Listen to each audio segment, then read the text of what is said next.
Assalamualaikum. Hai. Pernah tak anda terfikir macam mana nak fungsikan handphone yang anda pegang setiap hari itu menjadi sebuah mesin buat duit?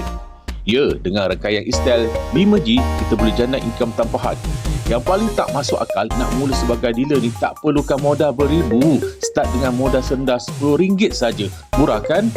Mesti ada yang tertanya-tanya, sah ke benda ni? Lain laju tak? Jangan risau. Istel ni adalah MVNO yang bernaung di bawah rangkaian gergasi U-Mobile. Maksudnya, lain memang padu. Dari segi perundangan pula, kita ada lesen yang sah dan aktif dikeluarkan terus oleh MCMC.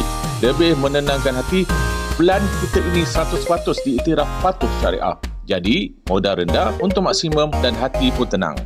Ini bahagian yang paling saya suka, commission pasif. Konsepnya mudah. Anda bina network sekali, income jalan selamanya. Setiap kali customer anda top up, anda dapat peratusan setiap bulan. Dari pangkat elite member hinggalah ke teri-teri partner di mana anda boleh makan commission pasif mencecah 36.5% campur 1% infinity. Malah, guna line sendiri pun anda boleh jana income. Cuba kita kira matematiknya. Anda keluarkan modal RM10 untuk satu SIM card. Bila ada seorang beli dan top up, anda boleh terima gabungan komisen onboarding dan komisen top up. Jumlahnya boleh mencecah 93% hingga 143% per SIM card.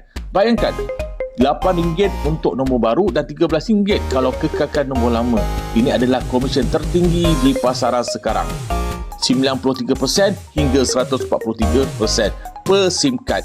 Macam mana nak capai komisen 4 ke 6 angka sebelah ni? Hanya perlu buat 3 langkah mudah. Langkah pertama, tukar dan guna SIM card Istel.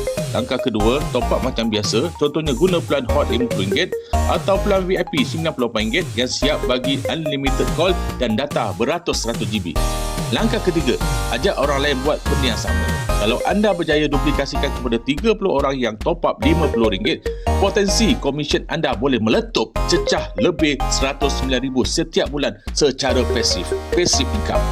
Sama ada anda nak sasar duplikasi 10 orang atau 30 orang, potensi keuntungan tetap milik anda. Dan anda tidak perlu buat semua ini berseorangan. Kita ada sokongan padu dari tim Istel Bot yang akan memudahkan kerja anda. Ini bukan sekadar SIM card, ini adalah network partner anda. Jadi, tunggu apa lagi? Fungsikan handphone anda hari ini. Sertai kami bersama tim Istel Bot untuk nikmati sistem rekrut prospek autopilot 24 jam 7 hari tanpa henti yang berjalan untuk anda. Hubungi Master Ijam sekarang di nombor WhatsApp 013 3011 356. Nak mula, start dengan modal serendah RM10 je.